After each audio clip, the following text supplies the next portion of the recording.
সুন্দরবনের সেই জঙ্গলে ছিল মন্টু নামের এক বানর। কি যে চঞ্চল ছিল সে!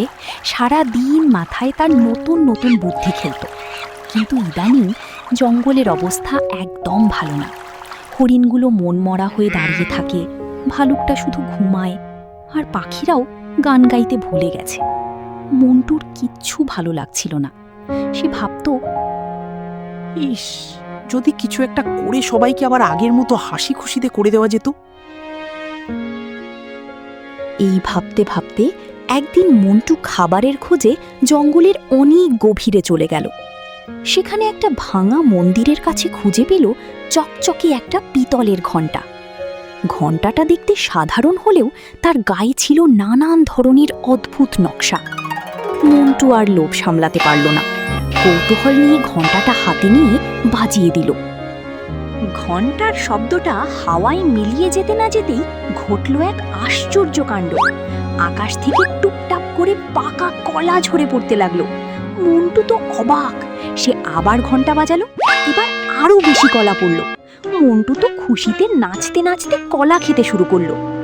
পেট ভরে গেলে মন্টু ঘণ্টাটা হাতে নিয়ে জঙ্গলের দিকে হাঁটা দিল।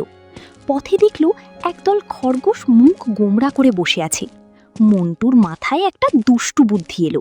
সে ঝোপের আড়ালে লুকিয়ে ঘণ্টাটা বাজিয়ে দিল, আর সঙ্গে সঙ্গেই খরগোশগুলো কান খাড়া করে এমনভাবে লাফাতে শুরু করলো যেন কোনো অদৃশ্য গানের তালে নাচছে। দৃশ্যটা এত মজার ছিল যে মন্টুও আর থাকতে পারল না। সেও তাদের সাথে নাচতে লাগলো। এই খবর জঙ্গলে ছড়িয়ে পড়তে একদম সময় লাগলো না। মন্টুর জাদুর ঘণ্টার কথা শুনে সব পশুরা তাকে ঘিরে ধরল। মন্টু সবার সামনে যেই না ঘণ্টা বাজিয়েছে, অমনি হরিণ, ভালুক সবাই একসাথে নাচতে শুরু করে দিল।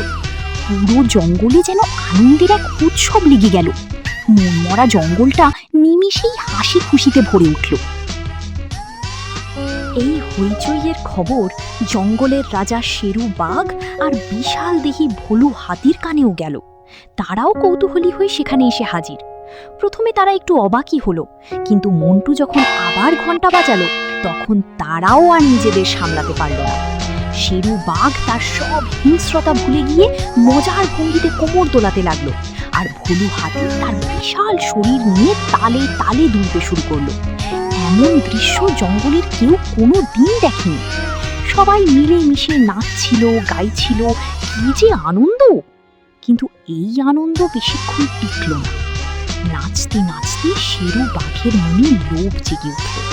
সে ভাবল, এই ঘণ্টাটা যদি আমার কাছে থাকতো তাহলে তো আমি জঙ্গলের আসল রাজা হতাম। আমি যখন চাইতাম সবাই আমার ইশারায় নাচত। এই ভেবে সে মন্টুর কাছে গিয়ে বলল, মন্টু, এই ঘণ্টা আমার চাই। আমি জঙ্গলের রাজা, তাই এই জাদুর জিনিস আমার কাছেই থাকবে। না, এই ঘণ্টা আমি নেব। আমি জঙ্গলের সবচেয়ে বড় আর শক্তিশালী।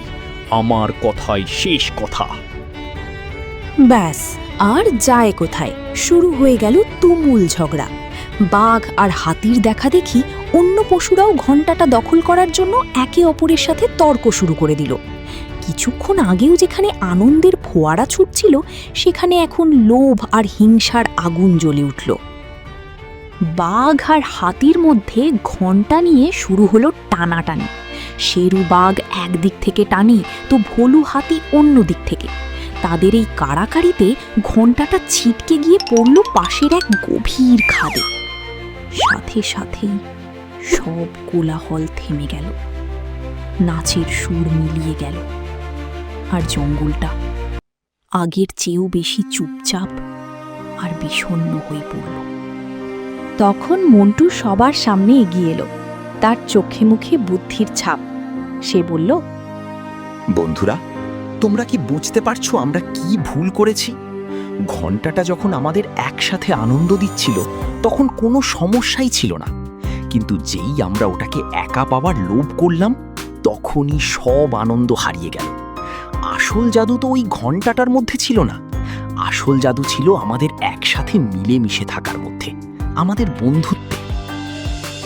তাহলে বন্ধুরা, এই গল্প থেকে আমরা কি শিখলাম? শিখলাম যে লোভ করা খুব খারাপ।